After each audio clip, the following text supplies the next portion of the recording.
বাইরে আমার লক্ষ্য করে দেখুন, এমনি ইউসুফ পয়গম্বরকে বিভিন্ন ভাবে বুঝায়, এ ইউসুফ তোমাকে আমি বড় ভালোবাসি। ইউসুফ পয়গম্বরকে আন্দর মহলে নিয়ে গেল, প্রতিটা দরজার মধ্যে তালা মারে, আরো ভিতরে ঢুকায়, ভিতরে কক্ষের মধ্যে ঢুকায়, দরজার মধ্যে তালা মারে। আল্লাহর মহলে বসতে গিয়ে 7টা দরজার মধ্যে তালা দিল এবং জুলেখা ডাক দেখায়, ওকালাত হাই তালাক, আমাকে তোমার সামনে পেশ করলাম। এ ইউসুফ, জীবনে কত পুরুষের চক্ষু দেখলাম, তোমার চোখের মতন মায়াবী চোখ কোনোদিন দেখি নাই। এ ইউসুফ, জীবনে কত পুরুষের নাক দেখলাম, তোমার চেহারার নাকের মতন কোনো নাক দেখি নাই। এ ইউসুফ, জীবনে কত পুরুষের মাথার কেশ দেখলাম, তোমার মাথার চুলের মতন এত সুন্দর চুল দেখি নাই। ইউসুফ পয়গম্বর কয়, জুলেখা, তুমি আমার চেহারার সৌন্দর্যের প্রশংসা করো, চুলের প্রশংসা করো, চোখের প্রশংসা করো।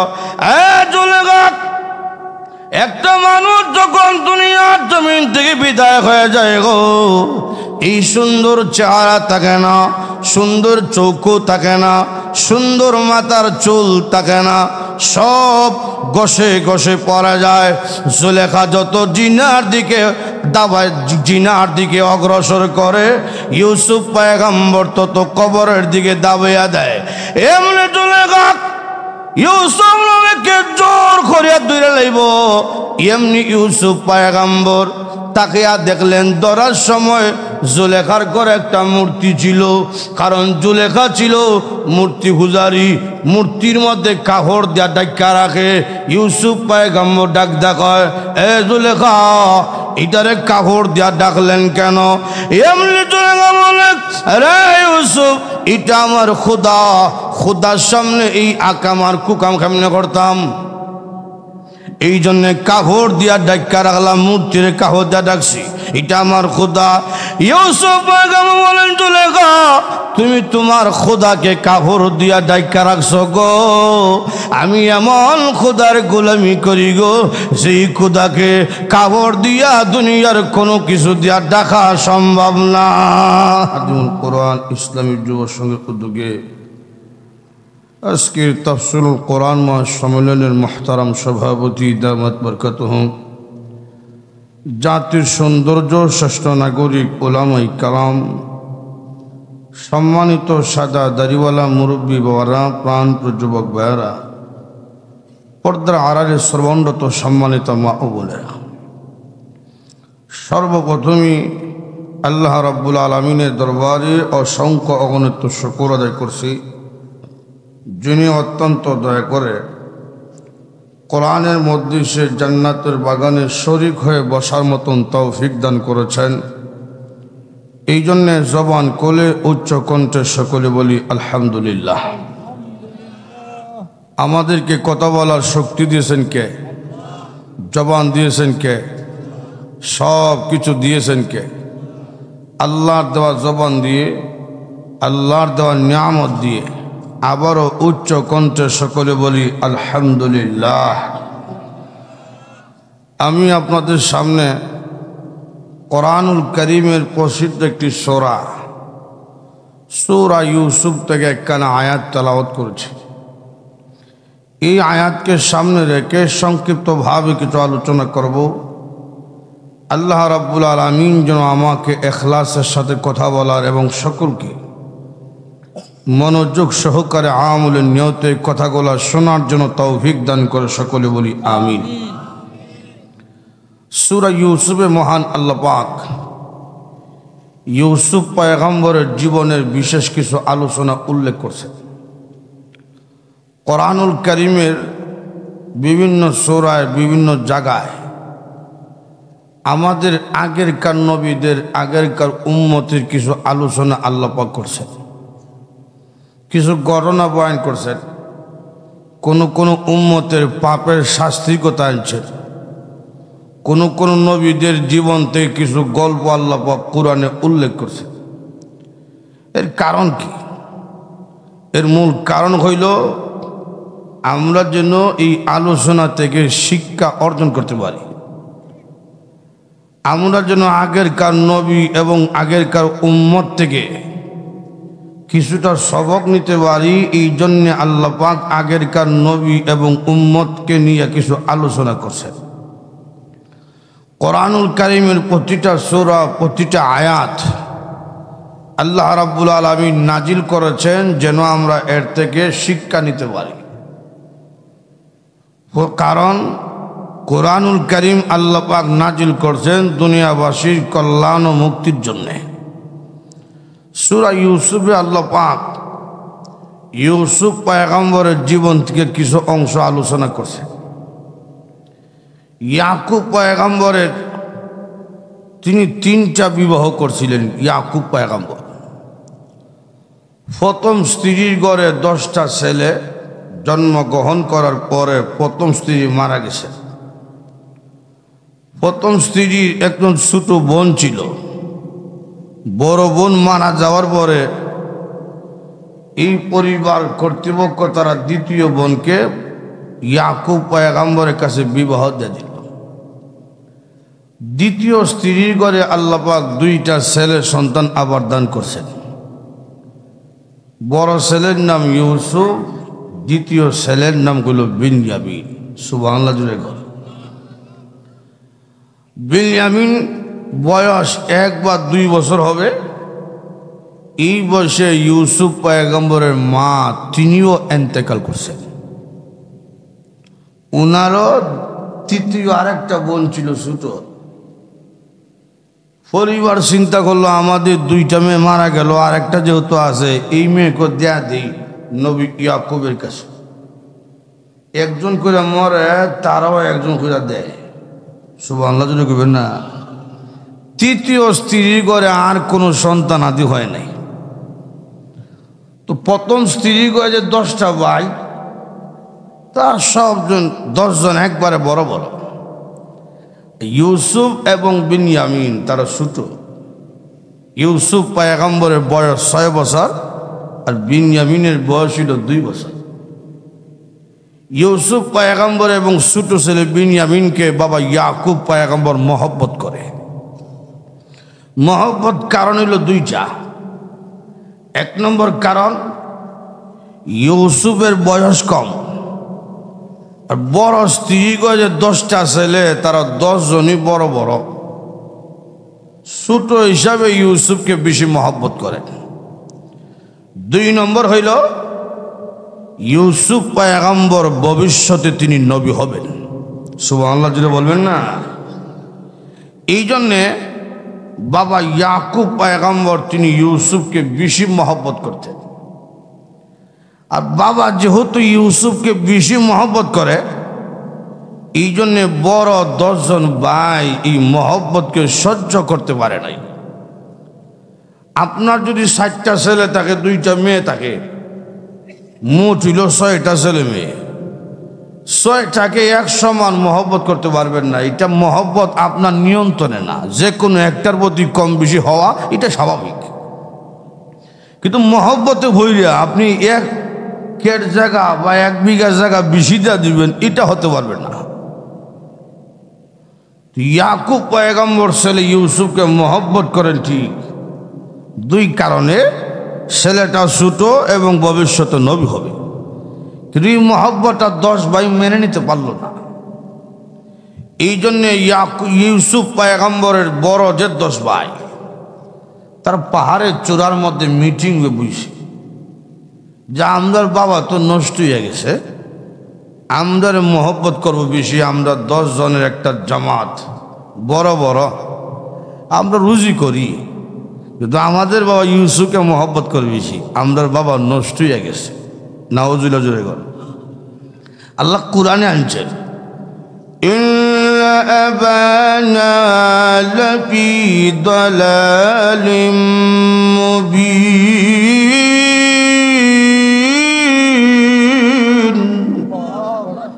আমাদের বাবা এই জায়গায় নষ্ট হয়েছে মহব্বতের বেলায়। উনি আমাদেরকে মহব্বত না করে ইউসুফকে মহব্বত করবে কেন? তারা একটা মিটিং করছে কি করা যায়, আমরা ইউসুফকে হত্যা করে ফেলব। নাউজুবিল্লাহ, জুড়ে কর ওকতুল ইউসুফ, ইউসুফকে হত্যা করে ফেলি। এই ইউসুফ পয়গম্বরকে জঘন্যতম একটা অপরাধ করার সিদ্ধান্ত কেন নিল? মূল কারণ হইল হিংসা। মূল কারণ কি? হিংসা। আমাদের সমাজে একে অপরে হিংসা বিদ্বেষ আছে না নাই? সাবধান করে বলি, কাউকে আপনি হিংসা করে কারো ক্ষতি করতে পারবেন না, বরং আপনি ক্ষতি করবেন, অন্যজনের হিংসা করবে অন্যজনের ক্ষতি করতে, কিন্তু না, আপনার ক্ষতি হবে। কথা কোন ঠিক কিনা? হিংসা করে কারো ক্ষতি করা যায় না, বরং নিজেকেই ক্ষতিগ্রস্ত হতে হয়।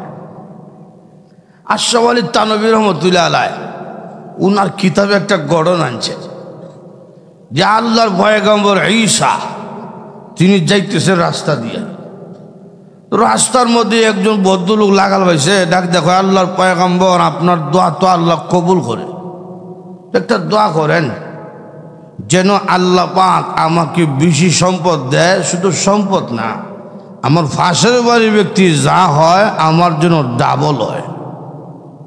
ঈসা আলাইহিস সালাম দোয়া করছে, আল্লাহ বরকত দিও, ফাঁসের বাড়ির লোকের যা হয় তার জন্য ডাবল হয়। ফাঁসের বাড়ির ব্যক্তি একটা গরু হয়েছে, তার দুইটি গেছে, দোয়া কামো লাগছে রে, খুশি। হাসের বাড়ির ব্যক্তি একতলা বিল্ডিং বানাচ্ছে, হ্যাঁ 2 তলা মালিক, দেখছো নি নবী দাদে কামো লাগছে। কয়েক বছর পরে ঈসা পয়গম্বর এই রাস্তা দিয়ে আইতেছে, আয়া দেখে ওই ব্যক্তি, সেই ব্যক্তির দোয়া চাইছিল, ওই ব্যক্তি হাতে লাঠি এবং মাটির মধ্যে বসে আছে। জিজ্ঞেস করলেন হাতে লাঠি কেন? কয় ঈসা পয়গম্বর আপনার দোয়া জাগামো তুমি কবুল হয়েছিল, কিন্তু শেষের দিকে ক্ষতি হয়েছে। কি হয়েছে? প্রথম ঠিক আছে, হে বেটার একটা গরু হয়েছে, আমার 2টা, তার একতলা বিল্ডিং হয়েছে, আমার 2 তলা বিল্ডিং। কিছুদিন পরে তার একটা গরু মারা গেল, আমার 2টা গরু মারা গেছে। আরো কিছুদিন পরে প্যারালাইসিসে তার একটা ঠ্যাং, তার একটা পা অবশ হয়ে গেছে, আমার 2টা পা অবশ, ডাবল। আরো কিছুদিন পরে তার একটা চোখের পাওয়ার নষ্ট হয়ে গেছে, আমার 2টা চোখের পাওয়ার নষ্ট হয়েছে, এটি হল ডাবল। কথা ঠিক না? এই ক্ষতিগ্রস্ত হওয়ার মূল কারণ কি? হিংসা। কথা ঠিক না? মূল কারণ কি? হিংসা। ইউসুফ পয়গম্বরের 10 ভাই হিংসায় পইরা হত্যা করার মতন জঘন্যতম একটা অপরাধ করার সিদ্ধান্তে তারা বুঝতেছে, এর মূল কারণ হিংসা। বড় যে ভাই ছিল ইয়াহুদা, এখন না, যতই বাবা আমাদের চাইতে ইউসুফকে মহব্বত বেশি করে, হত্যা করা যায় না। সুবহানাল্লাহ, জুড়ে বল, হত্যা করা যায় না। যেন আমাদের কাছ থেকে ইউসুফ দূরে থাকে, যেন বাবার কাছ থেকে ইউসুফ দূরে থাকে, এই ব্যবস্থা করা যায়। কি করবা? আমরা দূরে কোথাও নিক্ষেপ করে দিব, অথবা কোনো কুয়ার মধ্যে নিক্ষেপ করে দিব, কোনো কাফেলা কুয়ার মধ্যে ভাইব, ইউসুফকে নিয়ে কোথাও বিক্রি করে দিব। 10 জনের জামাত ঐক্যবদ্ধ এই সিদ্ধান্তের মধ্যে। বড় ভাইয়ের সিদ্ধান্ত হইল ইউসুফ দূরে থাকুক এবং বেঁচে থাকুক, মারার দরকার নেই। এই দিন ওরা দিনের বেলা মিটিং করছে, রাত্রে বেলা ইউসুফ পয়গম্বর স্বপ্নে দেখছে। স্বপ্ন নবীদের স্বপ্ন, এটা আমাদের স্বপ্নের মতন না। আমাদের স্বপ্ন কোনো মিল নাই। ঘুমাইছে, স্বপ্ন দেখছে উন্নত টাইসওয়ালা একটা ফরসাপানা দেখে পেশাব করতেছে, চক্ষু খুললা দেখে খেতা বালিশ বুঝে গেছে, এটাই আমাদের স্বপ্ন। ঘুমাইছে, স্বপ্নে দেখছে রুটি খাইতেছে, বন রুটি, চক্ষু খুললা দেখে বালিশের তুলাই না মুকটিফা দিতেছে। কথা কোন ঠিক না? ইউসুফ পয়গম্বরের স্বপন তো আমাদের স্বপনের মতন না। স্বপন দেখা ঘুম ভাঙছে, ঘুম থেকে জাগ্রত হইয়া বাবা ইয়াকুবের কাছে তিনি ঘুমে স্বপ্নের কথা বাবাকে বলতেছে। ইয়া আবাতি ইন্নী রাআইতু আহাদা আশারা কাওকাবা والشمس والقمر رأيتهم لي ساجدين আব্বা আমি স্বপ্ন দেখলাম 11টা তারকা এবং চন্দ্র সূর্য আমাকে সেজদা করতেছে। জোরে কোন সুবহানাল্লাহ। বাবার কাছে কইতেছে, বাবা হইলেন নবী। এটা সাধারণ একটা পরিবার না। বুখারী শরীফে হাদিসে রাসূল নিজে বলছে, করিম ইবনে করিম ইবনে করিম ইবনে করিম করিম ইবনে করিম ইবনে করিম ইবনে করিম ইউসুফ ইবনে ইয়াকুব ইবনে ইসহাক ইবনে ইব্রাহিম ইউসুফ ইবনে ইয়াকুব ইবনে ইসহাক ইবনে ইব্রাহিম। জুরে কোন সুবহানাল্লাহ। এটা সাধারণ কোনো পরিবার না। ইউসুফ পয়গম্বর তিনি নবী, উনার বাবা ইয়াকুব পয়গম্বর তিনিও নবী, ইয়াকুব পয়গম্বরের বাবা ইসহাক পয়গম্বর তিনিও নবী, ইসহাক পয়গম্বরের বাবা ইব্রাহিম পয়গম্বর বিশিষ্ট একজন নবী। সুবহানাল্লাহ। ইউসুফ পয়গম্বর ঘুম থেকে জাগ্রত হইয়া বাবার কাছে স্বপ্নের কথা কইতেছে। স্বপ্নের কথা যেই মতো বাবা শুনলেন, সঙ্গে সঙ্গে বাবার উপদেশ দিয়েছেন ছেলেকে। এই কথাটা আল্লাহ পাক কোরআনে আনছেন। সুবহানাল্লাহ। জুড়ে يا بني لا تقصص رؤياك على إخوتك فيكيد لك كيدا إن الشيطان للإنسان عدو مبين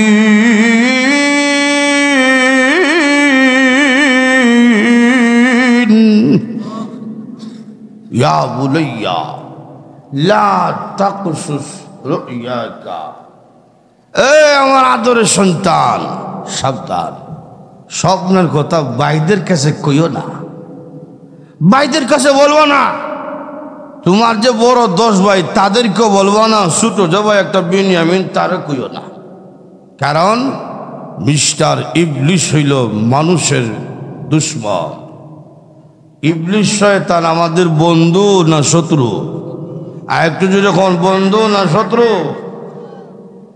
ইবলিস শয়তান যখন দেখবো আপনাকে দিয়ে গুনার কাজ করাইতে পারতেছে না, তখন এক গুনাহ করাইবার চেষ্টা করতো না।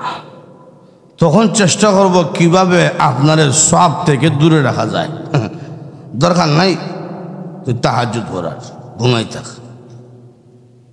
এক আল্লাহ বলি ঘুমাইছে, জোহরের নামাজ পড়ে খাইছে, ঘুমাইছে।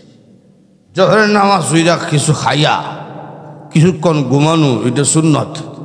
তো আল্লাহ বলি ঘুমাইছে। আসরের নামাজের আগ মুহূর্তে মিস্টার ইবলিস হইয়া হুজুরের কদম ধইরা আরে ঠিক হইতাছে। হুজুরে বাজে আরাম দিছে ঘুম। ঘুমাইতে ঘুমাইতে আসরের ওয়াক্ত গেছে গা, মাগরিবের সময় ঘুম ভাঙছে। এখন দেখা যায় ওয়াক্ত গেছে গা। আমরা তো নামাজ না হলে কোনো জ্বালা ঘুরা নাই। আল্লাহ ওলিরা সময় মতো নামাজ না হলে জ্বালা ঘুরা শুরু হয়ে যায়। এই জন্য আল্লাহর ওলি মাগরিবের নামাজ পড়ে এমন কান্না শুরু করছে, সারা রাত কাঁদছে। এরপরে আল্লাহ পাক শেষ রাতে এলহাম কইরা জানাইছে, এই আমার বান্দা আর কান্না করিস না, 70 বছরের গুনাহ আমি আল্লাহ মাফ কইরা দিলাম। পরের দিন হুজুর আবার ঘুমাইছে। আসরের নামাজের আগ মুহূর্তে একজন ব্যক্তি, অপরিচিত একজন ব্যক্তি দরজার সামনে আয়া হুজুরকে ডাকতেছে, হুজুর উঠতে যান, আর ঘুমাইয়েন না, আসরের জামাত নিকটবর্তী।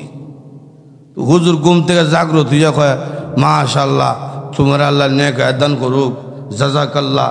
তার লাগে দোয়া করতেছে। এ হইতেছে দোয়া দিয়েন না, দোয়া কবুল হইতো না। আমি মিস্টার ইবলিস শয়তান। তুমি তো ইবলিস, আমার ঘুম থেকে জাগ্রত হইয়া নামাজের জন্য ডাকো বিষয় কি? ডাকার কারণ হইল গতকাল ভাও দিবা গুম বলাইছি 70 বছরে গুণ আল্লাহ মাফ করছে, দরকার নাই জানগা।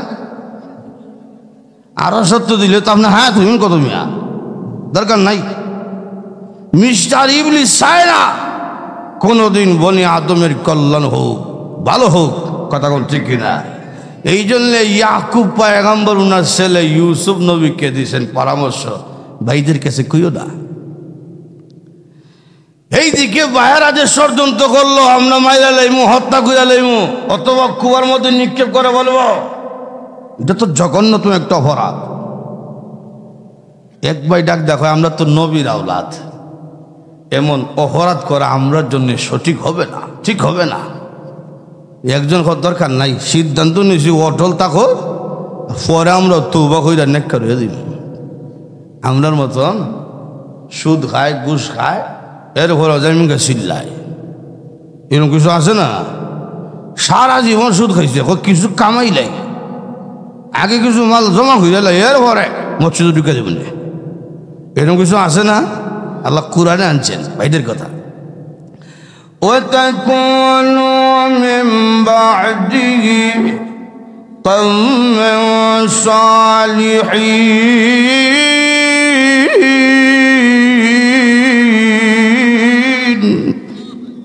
বাইরা কইতেছে সিদ্ধান্ত আমরা বাস্তবায়ন করি, পরে তওবা করে নেককার হয়ে যাই। এই কথার স্মরণ রাখবে। এরা কি বললো, এখন অপরাধ করে ফেলি, পরে তৌবা করে নেককার হয়ে যাব। এই জন্য ইউসুফ পয়গম্বর মতন একজন ব্যক্তিকে তারা কষ্ট দেওয়ার মতন জঘন্যতম অপরাধ করে ফেলল। ইউসুফ পয়গম্বরকে সঙ্গে নিয়ে যাওয়ার জন্য বাবা ইয়াকুবের কাছে গেল, গিয়া বলছে, আব্বা যান, অনেক দিন হয়ে গেছি আমরা কোথাও যাই না, আব্বা যান আমাদেরকে অনুমতি দিন একটু দূর থেকে ঘুরে আসি। ইয়াকুব পয়গম্বর বলেন, ঠিক আছে চলে যাও তোমরা। 10 ভাই ডাক দেখো, আব্বা একা যাই কিভাবে, আমাদের ছোট্ট একমাত্র কলিজার টুকরা ভাই ইউসুফ আমাদের সকলের চেয়ে খুব সুন্দর, বড় আদরের, বড় মহব্বতের, তাকে রেখে কেমনে আমরা যাই? ইয়াকুব পয়গম্বর বললেন, না, তোমাদের সঙ্গে আমার কলিজার টুকরা ইউসুফকে দিব না। 10 ভাই বাবা ইয়াকুবকে অনেক চেষ্টা করে বুঝাইয়া রাজি করাইলেন, আব্বা ইউসুফকে আমরা হাঁটিয়া নিব না, পায়ে হেঁটে হেঁটে নিতাম না, ইউসুফকে কান্দে বসাইয়া নিমু। আব্বা গো কষ্ট দিতাম না, হাঁটাইতাম না, কান্দে বসাইয়া নিমু। ঠিক আছে নিয়ে যাও। 10 জনের কথার বিরাবির রক্ষা করার জন্য বাবা দিয়া দিলেন। ইউসুফ পয়গম্বরকে কাঁধের মধ্যে উঠাইয়া ওরা রওনা দিয়ে গেল দূরবর্তী সফরে। বাবা ইয়াকুবের চোখের আড়াল যখন হয়ে গেল, ভাই এমনি ইউসুফ পয়গম্বরকে কাঁধ থেকে মাটির মধ্যে পালাইছে। কেউ তাপ্পড় মারে, কেউ লাথি মারে, কেউ ঘুষি মারে। এমনি ইউসুফ বলেন, তোমরা আমাকে নির্যাতন করো কেন? তোমরা না আমার হিতাকাঙ্ক্ষী, তোমরা না বাবার কাছে বলেছিলে আমার হেফাজত তোমরা করবে, তোমরা আমাকে পায়ে হেঁটে নিবে না, কান্দে বসাইয়া নিবা, এখন মারো কেন? 10 ভাই ইউসুফ পয়গম্বরকে কষ্ট দিতে দিতে নিয়ে গেল গভীর জঙ্গলে, কুয়ার মধ্যে নিক্ষেপ করে দিবি। বড় ভাই বলল, এমন কুয়া তালাশ করো যেই কুয়ার মধ্যে পানি নাই। বড় ভাই মনের বাসনা হইল ভাইটা দূরে থাকুক এবং বেঁচে থাকুক। সুবহানাল্লাহ। আর ঠিকই সিদ্ধান্ত নিল, এমন কুয়ার মধ্যে নিক্ষেপ করা হবে যে কুয়ার মধ্যে পানি নাই, এবং থাকলেও বেশি থাকতো না, কম। একটা কুয়া পাওয়া গেল। ইউসুফ পয়গম্বরকে কুয়ার মধ্যে নিক্ষেপ করে দিবে। ফরনে যে পাঞ্জাবি ছিল, কাপড় ছিল, 10 ভাই ইউসুফ পয়গম্বরের কাপড় খুলে ফেলেছি। ইউসুফ নবীকে কুয়ার মধ্যে নিক্ষেপ করে দিল। এমনি আল্লাহ রাব্বুল আলামিন ডাক দেখো জিবরাইল, দূর দিয়া তুমি যাও কেনানে। আমার নবী ইউসুফ কুয়ার নিচে যাওয়ার আগে আগে তোমার নূরের পাখা ইউসুফের নিচে বিছাইয়া দাও। জিবরাইল বলেন আমি কোথায়? আর ইউসুফ নবী কোথায়? আমি হইলাম সপ্তম আকাশের উপরে সিদরাতুল মুনতাহায়, আর ইউসুফ হইল জমিনে কেনানে। এমনি আমি আল্লাহর দেওয়া শক্তি এক করে দূর দিলাম। হযরত জিবরাইল কেমন শক্তিশালী একজন ফেরেশতা, যেই ফেরেশতা সম্পর্কে আল্লাহ রাব্বুল আলামিন বলেছেন শাদীদুল কুওয়া, শক্তিশালী একজন ফেরেশতা। সুবহানাল্লাহ জুড়ে কর, বড় শক্তিশালী একজন ফেরেশতা। জিবরাইল বলেন আমি কই আর ইউসুফ কই? এমনি আল্লাহর দেওয়া শক্তি যোগ করে আমি দৌড় দিলাম। দৌড় দিয়া গিয়া দেখি এখনো ইউসুফ কুয়ার নিচে যাই নাই। যাওয়ার আগে আমি কুয়ার নিচে পৌঁছে গেছি। আল্লাহ রাব্বুল আলামিন বলছেন ও জিবরাইল, ও জিবরাইল, আমার পয়গম্বর ইউসুফ উলঙ্গ থাকতে পারে না। উনার ভাইয়েরা তো কাপড় খুলে নিয়েছে, তুমি তাড়াতাড়ি উনাকে পোশাক পরিধান করাও। জিবরাইল বলেন প্রভু, এখন আমি কোন মার্কেটে যাব? ফিলিস্তিনের মার্কেটে যাব না মিশরের মার্কেটে যাব? আল্লাহ রাব্বুল আলামিন বলছেন ও জিবরাইল, দুনিয়ার কোনো মার্কেটের কাপড় না, আমার নবী ইউসুফের গলার মধ্যে জান্নাতের পোশাক ঝোলানো আছে। এই জায়গায় ঝুলানো আছে জান্নাতের পোশাক। এই পোশাক কইতে গেল কিছুক্ষণ আগে কইয়া গেছি না, ইউসুফ পয়গম্বরের বাবার নাম ইয়াকুব পয়গম্বর, ইয়াকুব পয়গম্বরের বাবার নাম ইসহাক পয়গম্বর, ইসহাক পয়গম্বরের বাবার নাম ইব্রাহিম পয়গম্বর। ইব্রাহিম পয়গম্বরকে নমরুদ আগুনের মধ্যে নিক্ষেপ করে দিয়েছিল। নিক্ষেপ যখন কইরা দিবে উনাকে উলঙ্গ করে ফেলছে। ইব্রাহিম পয়গম্বর যেই মাত্র উলঙ্গ করে ফেলছে, ইব্রাহিম নবী কান্না শুরু করছেন, প্রভু তোমার জন্য আমি একবার দুইবার না হাজার হাজার বার আগুনে জ্বলতে রাজি আছি, কিন্তু উলঙ্গ হইয়া জ্বলতাম এটা তো হয় না। এমনি আল্লাহ বলছে জিবরাইল, আমার নবী ইব্রাহিমের জন্য জান্নাতের পোশাক নিয়ে তুমি দৌড় দিয়ে যাও। এমনি জিবরাইল জান্নাতের পোশাক নিয়ে নমরুদের আগুনের মধ্যে আসলেন। ইব্রাহিম পয়গম্বরকে পোশাক পরিধান করাইয়া দিলেন। ইব্রাহিম পয়গম্বর নমরুদের আগুনের মধ্যে একদিন দুই দিন না 40 দিন পর্যন্ত থাকলেন। পোশাক জ্বলছে না, পরনের এবং শরীরের একটা পশম পর্যন্ত জ্বলে নাই। 40 দিন আগুনের বিদ্যুতে বেরিয়েছে। এই পোশাকটা তো দামি পোশাক, এই জন্য কলিজার টুকরা ইসহাকের গলার মধ্যে ঝুলাই দিয়েছিলেন।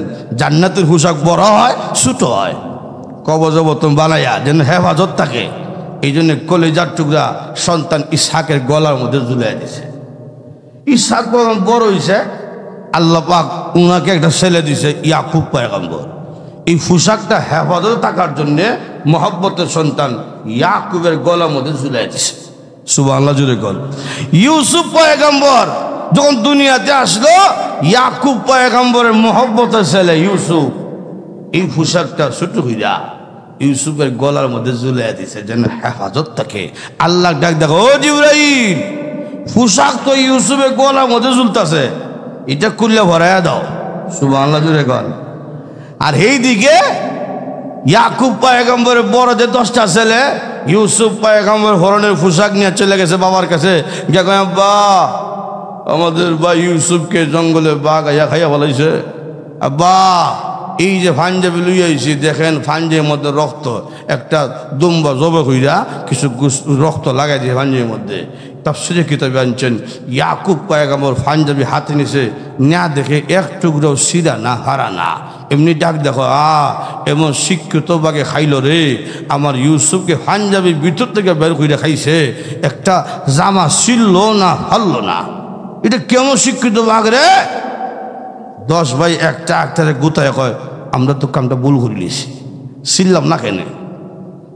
বড়রা রে কয় তুই নামটা বড়, তুই ইয়াদ করলে না? বড় 10 ভাই তো সালাক গেছে গা জঙ্গল, বুড়া একটা বাঘ ধরে লিয়েছি দুর্বল দেখে। আপনি বিশ্বাস করছেন না? দেখেন এই দেখাইছে ইয়াকুব পয়গম্বর বৃদ্ধ বাঘের মাথার মধ্যে হাত দেয়া কইলেন, রে জঙ্গলের বাঘ, আমি কি অন্যায় করলাম, কি অপরাধ করলাম? রে জঙ্গলের বাঘ, আমার কলিজার টুকরা ইউসুফ, তার মা নাই, তার কেউ নাই, আমি তার আদর কইরা ঘুম পাড়াই। রে জঙ্গলের বাঘ, তুমি কেন আমার ইউসুফ রে খাইলে?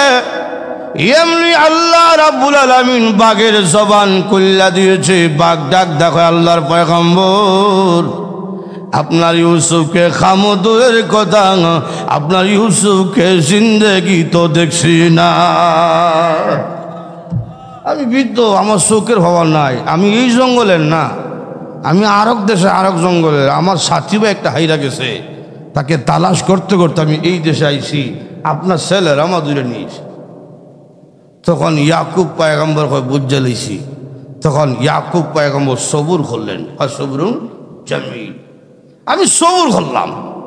এই যে সবুর করলেন, এটা অর্থ কি? আমরা যে মানুষকে বলি সবুর হইল, সবুর হইল, এটা অর্থ কি? অর্থ হইল আপনাকে কোনো শক্তিশালী ব্যক্তি আপনাকে ঘুষি মারছে, আপনি পারতেছেন না, সবুর করেন। এর অর্থ হইল এর বদলা, এর সঠিক বিচার আল্লাহ তাআলা করবেন। আল্লাহ তাআলা দি ফয়সালা করে, সঠিক ফয়সালা করবে। কথা কোন ঠিক কিনা? ইয়াকুব পয়গম্বর আমি সবর করলাম, সবর বুঝা লাইছি। এইদিকে কুয়ার মধ্যে যে ভালো আইছে, এত 10 ভাই ঘুমাই গেছে, বড় ভাই ঘুমাইতেছে। মহব্বতের বাইটারে কুয়ার মধ্যে ভালোই আসলাম, জানি না কি খাইলো, আসে না। যত সময় যায় উঠে উঠতেছে, বোঝা যায় যেন কুয়া থেকে পূর্ণিমার 14 তারিখের পূর্ণিমার চাঁদ উদয় হইতেছে। আর একটু জোরে এখন সুবহানাল্লাহ। ইউসুফ পয়গম্বরের চেহারা, আমার নবীর ঘরেই যিনি সবচেয়ে বেশি সুন্দর তিনি হইলেন ইউসুফ নবী। জোরে এখন সুবহানাল্লাহ। উঠেছে, উঠিয়া দেখে বয়স কম, 6 বছরের ছেলে, সুন্দর চেহারা। এমনি ডাক দেখো, ইয়া বুশরা হাজা গোলাম, দেখে যা কি গোলাম পাইছি, ইটারে কোথাও বিক্রি হইরা দিলে সারা জীবন বোঝা বোঝা খাইতে পারবো, এমন সুন্দর গোলাম পাওয়া যায় না। তারা নিয়ে দিতেছে গা। আরো কথা আছে, সংক্ষিপ্ত করে কইতেছে। নিয়ে যাওয়ার সময় 10 ভাই আইছে, এখন তুমি কই নিয়ে যাও, এটা আমরা গোলাম, তারা শাস্তি দেওয়ার জন্য কুয়ার মধ্যে নিক্ষেপ করছিলাম, তোমরা যেহেতু নিয়ে যাইবা কিছু টাকা আমরা দেওয়া দাও। তো তাফসীরে কিতাবে আনছে ওই জমানা 20 টাকা দিছে, না 20 টাকা সানাসুর খাইলিও, এরা বিক্রি করে দিল। এটা ইউসুফ পয়গম্বরের মর্যাদা বুঝে নাই। আর এরা এই জায়গা থেকে মিশরের কাফেলা ছিল, ওরা মিশর বাজারে গিয়ে হচ্ছে, কেনান থেকে মিশর যাইতে যাইতে ইউসুফ পয়গম্বরের বয়স হয়ে গেছে 8 অথবা 10। মিশরের বাজারে একটা তুলহর শুরু হয়েছে, একটা সুন্দর ছেলে, সুন্দর একটা গোলাম আমাদের বাজারে উঠছে, এখন চড়াও মূল্যে বিক্রি করা হবে। বাজার ব্যবসায়ী চিন্তা করে দেখলো, যেইভাবে মানুষগুলো আমরা বাজারে আইতেছে গোলাম দেখার লাগিয়া, চতুর্দিকে একটা বাঁশের বেড়া দিয়েছে, বাউন্ডারি, একটা গেট বানাইছে। ঢুকতে গেলে গোলামরা দেখতে গেলে 10 টাকার টিকিট কাটতে। বাজার ব্যবসায়ী সালাকের বাবু। এখন মানুষ কিনা তো দূরের কথা, দেখার লাগে যায়, এইরকম চেহারা তো কোনদিন দেখছি না। তাফসীরে কিতাবে আনছেন এক ভিখারি মহিলা 3 দিন ভিক্ষা কইরা 10 টাকা লই হাজির হইছে গেইছে। গেটম্যান, আমার গেট দেয়। গেট মিন ডাক দেখা মা গো, হো মা তোমাকে আমি ভালো করে চিনি, তুমি একজন ভিখারি মহিলা, তুমি তো ইউসুফকে কিনতে পারবে না গো মা, তুমি কেন এই বাজারের মধ্যে এসেছো কেনার জন্য? সেই জায়গায় ইউসুফকে খরিদ করার জন্য আজিজে মিসির, খাদ্যমন্ত্রী, অর্থমন্ত্রী, প্রধানমন্ত্রী সব আয়া পড়ছে। এই জায়গায় তুমি কেন আইছো? এমনি ভিখারি মহিলা ডাক দেখায়, আরে আল্লাহর বান্দা, আমি জানি ইউসুফের মতন ব্যক্তিকে কিনার মতন আমার সামর্থ্য নাই, কিন্তু কেন আইলাম জানি? শুনেছি কানবরিয়া ইউসুফের চেহারার মতন ব্যক্তি নাকি কোনোদিন মিশরের মাটিতে আসে নাই, এই জন্যে বাজারের মধ্যে 10 টাকা 3 দিন ভিক্ষা করে জোগাড় করে এসেছি, কিনতাম পারতাম না। ইউসুফকে তো দেখতে পারবো, ইউসুফকে কেনার জন্য যখন আমি ঢুকবো 3টা চক্কর দিব তার চতুর্দিকে, ইউসুফকে কিনতে না পারলেও ইউসুফ তো আমার চেহারা দেখবে, আমাকে দেখবে। ইউসুফের মতন একজন ব্যক্তি যদি আমাকে দেখে, এই দেখাটাই আমার জীবন ধন্য হয়ে যাবে। ভাইরা আমার লক্ষ্য করে দেখুন, তাফসীরে কিতাবের মধ্যে এনেছেন, আমরা তো আল্লাহকে দেখি না, কিন্তু আমরা নামাজ পড়ি। হাদিসে জিবরাইল এসেছেন, হাদিসে জিবরাইল নামে একটা হাদিস আছে, এই হাদিসে উল্লেখ করেছেন নামাজি নামাজ পড়ো, আল্লাহ দেখতেছেন, আমি আল্লাহকে দেখতেছি। অথবা এটা মনে করো, আমি যদিও আল্লাহকে দেখি না, আল্লাহ তো আমাকে দেখে, আল্লাহ যে আমাকে দেখতেছে এটাই আমার জন্য সার্থকতা। কথা ঠিক না? এখন ভিখারি মহিলারও লাইন ধরছে, কি সুরে দেখছো, সবে কিনার জন্য চড়াও মূল্য। এই কিনার জন্য গেছে খাদ্যমন্ত্রী আজিজ মিসির, জুলেখার জামাই পর্যন্ত।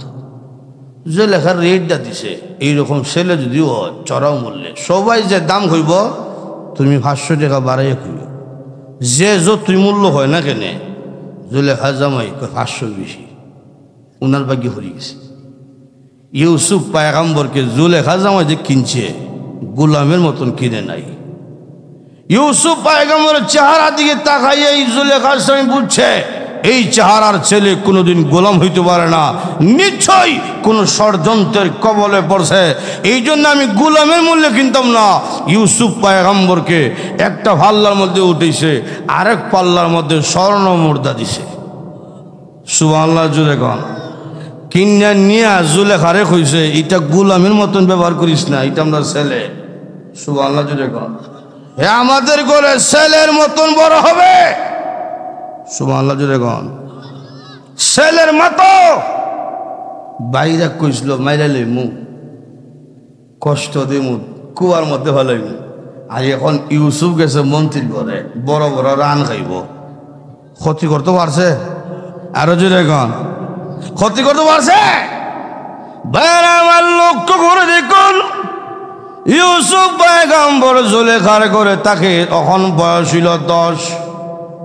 ইউসুফ পয়গম্বরের বয়স যখন 18 বা 20 বছর হল, তখন জুলেখা ইউসুফ পয়গম্বরের চেহারা দিকে বারবার কোন কোন তাকায়, তাকায়া কয় চেহারা তো চিনি চিনি লাগে। সুবহানাল্লাহ জুলেখা। জুলেখার বারে মিশর না, উনি হইল ইয়ামনের বাদশার মেয়ে। উনি মিশর হইল কিভাবে? ঘুমের মধ্যে স্বপ্ন দেখছিল ইউসুফ পয়গম্বরকে। সুবহানাল্লাহ জুলেখা। স্বপ্ন দেখছে, তোমাকে ভাবো কোথায়? ইউসুফ পয়গম্বর স্বপ্নের মাধ্যমে কইছিল আমাকে পাইবে আজিজে মিশর হিসাবে। এখন আজিজে মিশর কেমন হইতো? এই ইয়ামনের বাদশা, এই মিশরের যে বাদশা, ওনারা কইল তোমার আজিজে মিশরের সাথে আমার মেয়ের বিয়া দিতাম চাই। এখন যে জুলেখা জামাজিটা, এ বেটার আবার পুরুষত্ব নাই, বিয়া করার যোগ্যতা নেই। এ বেটা এখন যদি আমি বিয়া করতে পারতাম না, আমার যোগ্যতা নেই, তুই তো সরম। কইছে তোমরা মেয়েরা যদি আমরা দেশে আইনা দিতে পারো আমি কবুল। ইয়ামনের বাদশা মেয়ের সাফা সাফি থুইয়া আইনা দিছে মিশর বিয়া। বাসর রজনীতে যখন জামারে দেখছে, দেখে কয় স্বপ্নের ইউসুফ তো তুমি না, এবার তো পুরুষত্বই নাই। যখন ইউসুফ পয়গম্বর বয়স 18 বা 20, তখন চেহারা দিকে ঘন ঘন তাকাইয়া কয়, চেহারা তো দেখা যায় চিনি চিনি লাগে, কোথায় দেখছি? এই স্বপ্নে কথা ইয়া দিছে। সুবহানাল্লাহ জোরে কন, কথাগুলো শোন রেখে। এমনি ইউসুফ পয়গম্বরকে বিভিন্ন ভাবে বুঝায়, এ ইউসুফ তোমাকে আমি বড় ভালোবাসি। ইউসুফ পয়গম্বরকে আন্দর মহলে নিয়ে গেল, প্রতিটা দরজার মধ্যে তালা মারে, আরো ভিতরে ঢুকায়, ভিতরে কক্ষের মধ্যে ঢুকায়, দরজার মধ্যে তালা মারে। আন্দর মহলে বসতে গিয়ে 7টা দরজার মধ্যে তালা দিল এবং জুলেখা ডাক দেখায়, ওকালাত হাই তালাক, আমাকে তোমার সামনে পেশ করলাম। এ ইউসুফ, জীবনে কত পুরুষের চক্ষু দেখলাম, তোমার চোখের মতন মায়াবী চোখ কোনোদিন দেখি নাই। এ ইউসুফ, জীবনে কত পুরুষের নাক দেখলাম, তোমার চেহারার নাকের মতন কোনো নাক দেখি নাই। এ ইউসুফ, জীবনে কত পুরুষের মাথার কেশ দেখলাম, তোমার মাথার চুলের মতন এত সুন্দর চুল দেখি নাই। ইউসুফ পয়গম্বর কয়, জুলেখা, তুমি আমার চেহারার সৌন্দর্যের প্রশংসা করো, চুলের প্রশংসা করো, চোখের প্রশংসা করো। জুলেখা, একটা মানুষ যখন দুনিয়ার জমিন থেকে বিদায় হয়ে যায় গো, এই সুন্দর চেহারা থাকে না, সুন্দর চোখও থাকে না, সুন্দর মাথার চুল থাকে না, সব গসে গসে পড়া যায়। জুলেখা যত জিনার দিকে দাবায়, জিনার দিকে অগ্রসর করে, ইউসুফ পয়গম্বর তত কবরের দিকে দাবাইয়া দেয়। এমনি জুলেখা ইউসুফ নবীকে জোর করিয়া দূরে লাইব, এমনি ইউসুফ পয়গম্বর তাকিয়া দেখলেন ধরার সময় জুলেখার ঘরে একটা মূর্তি ছিল, কারণ জুলেখা ছিল মূর্তি পূজারী, মূর্তির মধ্যে কাপড় দিয়া ডাক্কা রাখে। ইউসুফ পয়গম্বর ডাক দেখায়, এ জুলেখা, এটারে কাপড় দিয়া ডাকলেন কেন? এমনি জুলেখা বলে, রে ইউসুফ, এটা আমার খুদা, খুদার সামনে এই আকাম আর কুকাম কেমনে করতাম, এই জন্য কাপড় দিয়া ডাক্কা রাখলাম, মূর্তির কাপড় দিয়া ডাকছি, এটা আমার খুদা। ইউসুফ পয়গম্বর বলেন, জুলেখা, তুমি তোমার খুদাকে কাপড় দিয়া ডাক্কা রাখছো গো, আমি এমন খুদার গোলামি করি গো, সেই খুদাকে কাপড় দিয়া দুনিয়ার কোনো কিছু দিয়া ডাকা সম্ভব না। আমি আমার গলার থেকে বাঁচার জন্য চেষ্টা করি। এমনি ইউসুফ পয়গম্বর দৌড় দিলেন। কোন জায়গায় দৌড় দিলেন? যে জায়গায় প্রতিটা দরজায় তালা মারা। উনি জানেন দরজা খোলার মতন সামর্থ্য আমার নাই, তালার চাবি তো আমার কাছে নাই, কিন্তু গুনাহ থেকে বাঁচার চেষ্টা করা এটা তো আমার ক্ষমতা আছে। আমি বাঁচার চেষ্টা করব, আর হেফাজত করবেন আমার আল্লাহ। এমনি ইউসুফ নবী দরজার দিকে দৌড় দিয়েছি। জুলেখা ডাক দেখায়, মোল্লারা বড় বেকলই থাকে, এই মোল্লা দেখছ না দরজায় তালা মারা দূর মরলে যে। এমনি ইউসুফ নবী সামনের দিকে দৌড় দিয়েছে। জিমা তো দরজার সামনে গিয়েছে, এক এক কইরা মহান আল্লাহ 7টা দরজা খুললা দিছে। আপনার বাঁচার চেষ্টা করা, হেফাজত করবেন কে? দরজা খুলে গেছে। যেই মাত্র 7 নম্বর দরজা খুলছে, ইউসুফ নবী সেখানে গিয়ে হচ্ছে, দরজা খোলা মাত্র জুলেখা জামাই হাজির। বেটেনতে কিন্তু আমরা সেটা বেশি কথা বানাইতে পারে তাড়াতাড়ি। যেই মাত্র দেখছে ইউসুফ নবী সামনে জুলেখা জামাই, এমনি করে দেখছো তোমার গোলামিটা কেমন নষ্ট, আমার ইজ্জত নষ্ট করতে চায়। ইউসুফ নবী হয়ে আসতে চিল্লা ফাল্লা শূন্য এক মহিলা গেছে দুধের বাচ্চা লইয়া, দুধ খাইতেছে, বাচ্চা লই বেটি কেন গেছে, দুধের বাচ্চা জবান দিছে আল্লাহ খুললা। দুধের বাচ্চা কয়, জুলেখা জামাই, আপনি দেখেন ইউসুফের পাঞ্জাবির সামনে সিরা না পিছে সিরা? ইউসুফের পাঞ্জাবির সামনে সিরা হয় ইউসুফ দোষী, পাঞ্জাবি পিছনে সিরা হয় জুলেখা দোষী। এখন তালাশ করে দেখা যায় পাঞ্জাবি পিছনে সিরা। জুলেখা জামাই বুঝালেছি গো তুইও দোষী। এখন মন্ত্রী পাড়ার মধ্যে একটা কথা আলোড়ন তৈরি গেছে, জুলেখা এটা কিতা করলো, এটা গোলামের সাথে এটা কেমনে কাম করলো, এখন এটা কেমনে কিতা করলো, কেমন গুলাম এটা দেখাইবার লাগিয়া মন্ত্রী পাড়ার সমস্ত মহিলা দাওয়াত করছে, আয়া খাও চা নাস্তা করো। সবরা যখন আনলো, এই মন্ত্রী পাড়ার সমস্ত মহিলা যখন আইসে নাস্তা দিছে, নাস্তার মধ্যে দিছে আপেল কাটিয়া কমলা কাটিয়া চাক্ষু দিছে, নেও তোমরা খাইতে খাইতে খাইও। তারা যে এখন বইছে আপেল খাইতে খাইতেছে, এই খাটার সময় জুলেখা চালাকি কইরা ইউসুফ নবীরে তাদের মধ্যে সাইডা দিছে। যেই মাত্র ইউসুফ নবী এদের কক্ষে ঢুকছে, এদিকেও খাটতাছে এদিকেও তাকাইয়া আছে, এমন চেহারা, এই চেহারা থেকে চক্ষু ঘুরে না, এদিকে আপেল খাইটা আঙ্গুল খাইটা লাইছে, ঠার হয়েছে না। কেমন চেহারা চিন্তা করছেন নি? এই জন্য আম্মা জানায় শাসিদ্দিক রাদিয়াল্লাহু আনহা বলে, রে মিশরের মহিলারাও, তোমরা তো ইউসুফ নবীর চেহারা দেখা তোমরা আপেল না খাইটা আঙ্গুল কাটছিলে, তোমরা যদি আমার নবী রাহমাতুল লিল আলামিনের চেহারা মোবারক দেখতে, তাহলে আঙ্গুল নয় কলিজা তোমরা কেটে ফেলতে। আম্মা জানা বলেন, আমার নবী রাহমাতুল লিল আলামিন কেমন সুন্দর নবী। এই দুনিয়াবাসীরা, তোমাদের সূর্য আছে, আমারও সূর্য আছে। তোমাদের সূর্য উদয় হয় ফজরের নামাজের পরে, আমার সূর্য উদয় হয় এশার নামাজের পরে। আমার নবী রাহমাতুল লিল আলামিন যখন এশার জামাতে ইমামতি করায়া হুজরা শরীফের মধ্যে আসেন, ঘরের মধ্যে কোনো ল্যাম্প নাই, বাতি নাই, নবীজির চেহারার সামনে আম্মা জান আয়েশা সুইয়ের ছিদ্র দিয়া সুতা ঢুকাইতে পারতেন। লক্ষ্য করে দেখুন, আম্মা জান আয়েশা রাদিয়াল্লাহু আনহা নবীজির চেহারার বর্ণনা দিতে গিয়া বলেন, একদিন আল্লাহর হাবিব রাহমাতুল লিল আলামিন গোসল করতেছেন, জলসুকির মধ্যে গোসল করে বৈশা। এমনি আল্লাহর হাবিব রাহমাতুল লিল আলামিন জলসুকির মধ্যে বৈশা যখন গোসল করে, ফানি সারে কিন্তু পানি লাল হয়ে চলে যায়। রাসূল দেখো এসে গো, আমি তো সাদা পানি সারি কিন্তু পানি লাল হয়ে যায় কেন? আম্মা বললেন, নবী আপনার জল চোখের নিচে আমার পায়ের একটা বৃদ্ধ আঙ্গুল পড়ে গেছে, এই জল চোখের চাপে আমার আঙ্গুল পেটে রক্ত বের হয়ে যায়। আল্লাহ নবী বলেন, এসে গো আমাকে বললে না কেন, তাহলে তো আমি উঠে দাঁড়িয়ে যেতাম।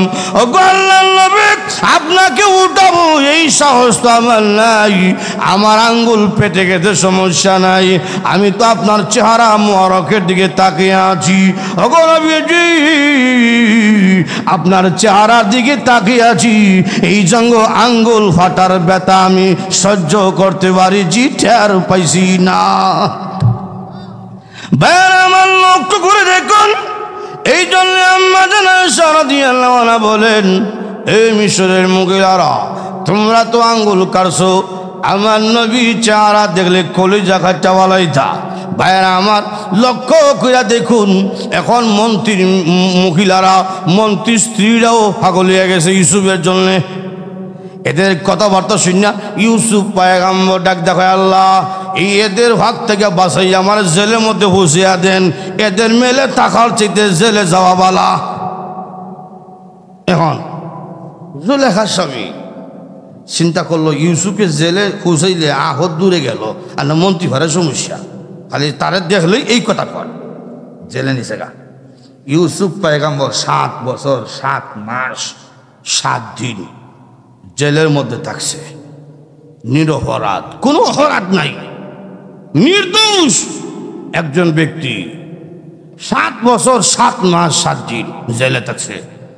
তাইলে বোঝা গেল নির্দোষ ব্যক্তি আগ থেকে জেলে যায়, কথা ঠিক না? এখনো যেভাবে নির্দোষ উলামায়ে কেরাম জেলও যায়, আগেও গেছে। নির্দোষ ব্যক্তিকে জেলে ঢুকাইলে এই দেশের মধ্যে গজব হয়, অপরাধের কারণে আপনি নির্দোষ ব্যক্তিকে জেলে দিবেন, আল্লাহ বরদাস্ত করে না, এই জমিনে অভাব আসে, কথা কোন ঠিক না? এই যে তেলের দাম বাড়ে, পেঁয়াজের দাম বাড়ে, কারণ কি? নির্দোষ ব্যক্তিকে কষ্ট দেওয়ার কারণে। কথা কোন ঠিক কিনা? এখন বিস্তারিত আলোচনা করার সুযোগ নাই। লক্ষ্য করে দেখেন, 7 বছর 7 মাস 7 দিন জলতে খাইছে, এর ভিতরে অনেক কাহিনী আসে, সংক্ষিপ্ত করে কই। লক্ষ্য হইয়া দেখেন, বাদশাহ অদ্ভুত একটা স্বপ্ন দেখছে। এখন স্বপ্নের ব্যাখ্যা কেউ দিতে পারে না। জেল থেকে এক ব্যক্তি বাড়ি আইছে, উনি কইল যে আমরা জেলের মধ্যে একজন ব্যক্তি আছে, নাম হইল ইউসুফ, উনার আখলাক ভালো, কথাবার্তা ভালো, আমরা অনেক স্বপ্ন দেখছি, উনি স্বপ্নে যে ব্যাখ্যা দিছে ঠিক সঠিক মতন পাইছি, উনি পারবো আপনার স্বপ্নের ব্যাখ্যা দিতে। ইউসুফ পয়গম্বরকে বের করে আইল, নির্দোষ হিসাবে ইউসুফ পয়গম্বর মুক্তি লাভ করে বেরিয়েছে। উনি স্বপ্নের ব্যাখ্যা দিছে। স্বপ্নের ব্যাখ্যা দেওয়ার পরে কইল, বাদশাহ কইল, আপনার মতন ব্যক্তি সাধারণ জনগণ থাকার দরকার নাই, আপনি আসে খাদ্যমন্ত্রী। এরপরে ইউসুফ পয়গম্বর ওনার যোগ্যতার দিক দিয়ে প্রমাণ কইরা উনি এখন দেশের প্রেসিডেন্ট। সুবহানাল্লাহ জুড়ে গণ। এখন তিনি রাষ্ট্রপ্রধান। বাইরে কি করছিল? হিংসা কইরা মারিলেই তো। ইউসুফ পয়গম্বরকে মারতে পারছে, ক্ষতি করতে পারছে? সাধারণ ব্যক্তি ওরা গুলাম বানায় বিক্রি করছিল। আর আজকে ইউসুফ পয়গম্বর মিশরের রাষ্ট্রপ্রধান। এটাই যুগে যুগে আপনি কাউকে ক্ষতি করবেন, আপনিই লাঞ্ছিত হবে। কথা কোন ঠিক কিনা? আরো যেরকম ঠিক কিনা? আর এইদিকে বাইরে যে কইছিল 10 ভাই যে কইছিল এখন আমরা ইউসুফের মাইরে লেমু, অন্যায় করছি, সমস্যা কি? তোবা করে লেমু। এদের অবস্থা কি হইল? দেশের মধ্যে অভাব দেখা দিছে, দুর্ভিক্ষ। মিশর থেকে কেনান অনেক দূর, মিশরের অভাব কেনান পর্যন্ত বলছে, মিশরের অভাব কেনান পর্যন্ত বলছে। এখন কেনানবাসীরা ইয়াকুব পয়গম্বর জানতে পারছে মিশরের যে বাদশা উনি খুব ভালো, তাই ছেলেদেরকে পাঠিয়ে দিছিল, তোমরা যাও ত্রাণ নিয়ে আসবা, মূল্য লাগলে কিছু মূল্য দিয়ে কিছু বেশি মাল ফিরে মিলে, সমস্যা কি, যাও। 10 বাজাইছে ইউসুফ পয়গম্বরের কাছে, ওই ব্যক্তির কাছে আইছে আজকে ত্রাণ নেওয়ার জন্যে, লিল্লা নেওয়ার জন্য। ওই ব্যক্তির কাছে আইছে যেই ব্যক্তির আল্লাহ কুয়ার মধ্যে নিক্ষেপ করেছিল হত্যা করার উদ্দেশ্যে। আজকে ওই ব্যক্তির কাছে আইছে। কথা ঠিক না? এদের এই 10 ভাইকে অভাবের জিন্দগি হইল, লাঞ্ছনার জিন্দগি হয়ে রয়েছে, বেজ্জতের জিন্দগি। আর ইউসুফ পয়গম্বর উনার মধ্যে 2টা গুণ। 10 ভাই কইছিল এখন আমরা অপরাধ করে ফেলি, পরে তওবা করে নিমু। আর ইউসুফ পয়গম্বর উনি কিন্তু জুলেখা যে প্রস্তাব দিছিল, উনি কিন্তু কইছে না এখন জিনা কইরা বলাই পরে তওবা করে নিমু না, এটা কইছে না, বরং নিজেকে হেফাজত করছেন তাকওয়া, আল্লাহর ভয়। ইউসুফ পয়গম্বরের মধ্যে 2টা গুণ, একটা হলো সবর, আরেকটি হলো তাকওয়া। কয়টা গুণ? আরেকটা জুড়ে গল। এই গল্প বলা আমার মেন উদ্দেশ্য না, শুরুতেই বলছিলাম প্রতিটা গল্প থেকে যেন আমরা শিক্ষা নিতে পারি, এই জন্য মহান আল্লাহ এগুলো আমাদেরকে বলছেন। ইউসুফ পয়গম্বরের গুণ কয়টা? আরো জোরে কোন? 2টা। একটি হলো সবর, আরেকটা হলো তাকওয়া। আর বাইরে কি কইছিল? এখন গুনাহ কইরা লাই পরে সিলা জমিগা। এটা আমরা দেশের বাজারি। ইউসুফ পয়গম্বরের বারাক অপরাধ করার কারণে মানুষ যখন বিভিন্ন গুনাহ করে, গুনাহ মানুষের দরিদ্রতা টাইনা আনে। হাদিস শরীফের মধ্যে এসেছে অন্যায় অবিচার করলে, যদি কোনো রাষ্ট্রপ্রধান অন্যায় অবিচার করে, এই দেশের মধ্যে আল্লাহ অভাব ঢেলা দেয়।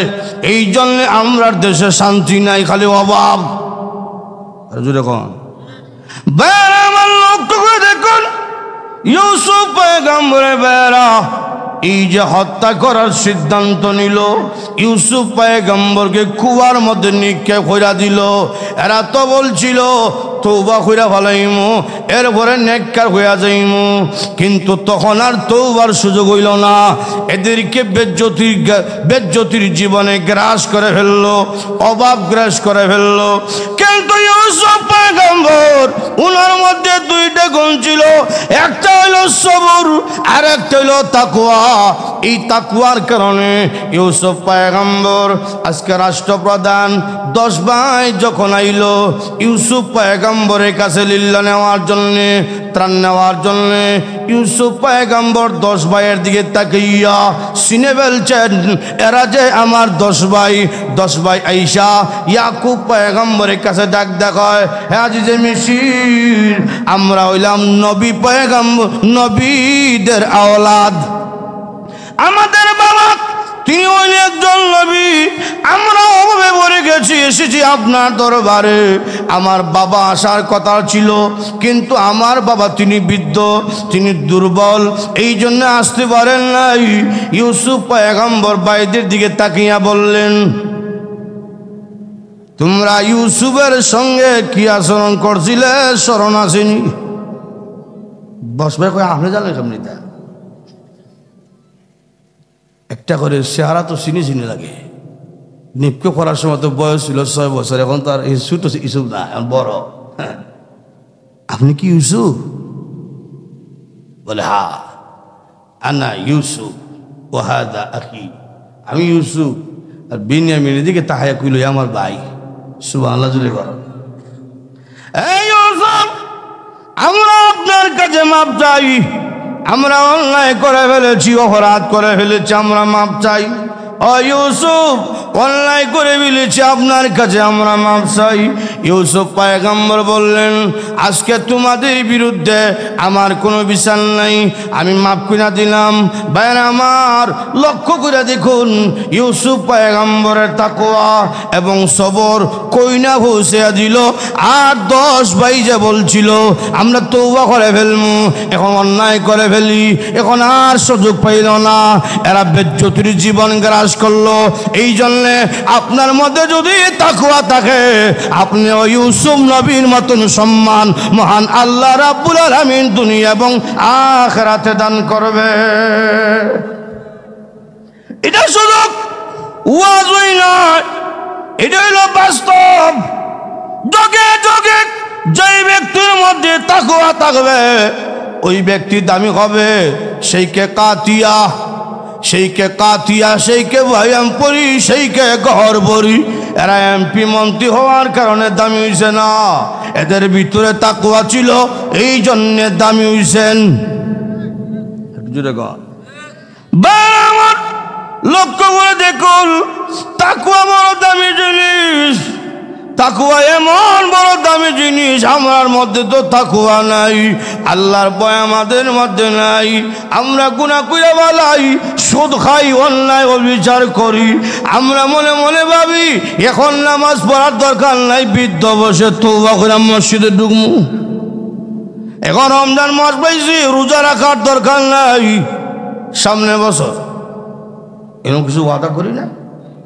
রমজান মাস আইলে হয় গ্যাস্ট্রিকে গুথায়, গ্যাস্ট্রিক বলে গুতায়। গুনাহ থেকে বেঁচে থাকার নাম হইল তাকওয়া। আরে তাকওয়া কেমন জিনিস? আল্লাহ রাব্বুল আলামিন যে বলছেন তাকওয়া গ্রহণ করো, এই তাকওয়া কেমন জিনিস? আমরা তো অনেক পরে দুনিয়াতে এসেছি, আমরা রাহমাতুল লিল আলামিনকে দেখার সুযোগ পাই নাই, সেই ভাগ্য আমাদের হইছে না।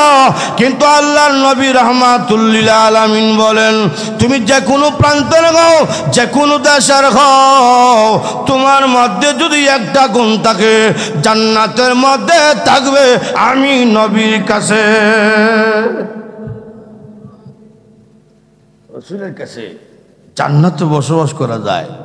সেই গুণ তাহলে এই গুণটা কথা কইতাম। নবীর একজন সাহাবী মুআয ইবনে জাবাল রাদিয়াল্লাহু আনহু, উনাকে রাসূল মদিনা থেকে পাঠাইছে ইয়ামনের গভর্নর বানাইয়া। তো পাঠাইবার সময় নসিহত দেয়, উপদেশ দেয়, আরে মুআয, তুমি যাচ্ছ ইয়ামন, 1 বছরের মধ্যে আসবে না। 1 বছরের মধ্যে আসার তোমার সুযোগ নাই। তবে 1 বছর পরে যখন তুমি আসবে, আসার পরে তো আমাকে পাবে না। মুআয রে, 1 বছর পরে তুমি আসবে ঠিকই, আমি নবীকে আর তুমি দেখবে না, নবীকে পাবো না, নবীকে দেখবো না। এটা যে কেমন যন্ত্রণা, এটা আমরা বুঝতাম না। নবী সাহাবীরা নবীকে না দেখলে সহ্য করতে পারতেন না।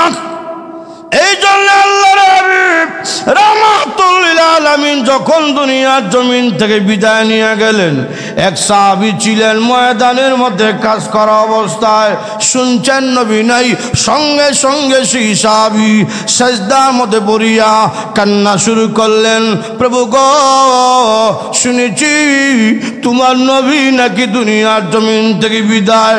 ও খোদা, নবী যদি দুনিয়ার জমিনে না থাকে, আমার দৃষ্টি শক্তি দরকার নাই, চোখের পাওয়ার নিয়ে যাও। এই চোখ দিয়া গো দুনিয়ার আর কোনো কিছু দেখতে চাই না। এই চোখ দিয়া তো তোমার নবীর চেহারা মোবারক দেখলাম, নবী যেহেতু দুনিয়ার জমিনে নাই, আমার চোখের পাওয়ার দরকার নাই। আয় আল্লাহ, যেই কান দ্বারা আমার নবীর কথাগুলো শুনতাম, ওই নবী যদি না থাকে, চোখের এবং কানের দৃষ্টি শক্তি, কানের শ্রবণ শক্তি দরকার নাই, চোখের দৃষ্টি শক্তি দরকার নাই, নিয়ে যাও। আল্লাহ রাব্বুল আলামিন ওই সাহাবীর সঙ্গে সঙ্গে ওই সাহাবীর দরখাস্ত আল্লাহ কবুল কইরা নিছে। হযরত বিলাল রাদিয়াল্লাহু আনহু আল্লাহর নবী রাহমাতুল লিল আলামিনের ইন্তেকালের 3 দিন পরে মদিনার মাটিকে ডাক দেয়, রে মদিনার মাটি, আমি আর থাকতে চাই না তোমার বুকে। কেন থাকবো না জানোস নি? মদিনার এমন কোন রাস্তা নাই যে রাস্তা দিয়া নবীজির পিছনে আমি হাঁটাচলা করি নাই। আজকে যখন আমি একা একা হাঁটি, নবীজির হাঁটার দৃশ্য আমার চোখের সামনে ভেসে ওঠে। তাই আমি এমন এক দেশে যাবো যে দেশে নবীজির সঙ্গে কোনোদিন হাঁটাচলা আমি করি নাই। হযরত বিলাল রাদিয়াল্লাহু আনহু চলে গেলেন সিরিয়া দামেস্কে। সেখানে যাওয়ার 3 মাস পরে স্বপ্নে দেখি আল্লাহর নবী রাহমাতুল লিল আলামিন স্বপ্নের মাধ্যমে ডাক দেয়, বিলাল, আমি কি অন্যায় করলাম রে, অপরাধ করলাম রে বিলাল? তুমি কেন আমার মদিনা ছাইরা দূরে গেছো রে বিলাল?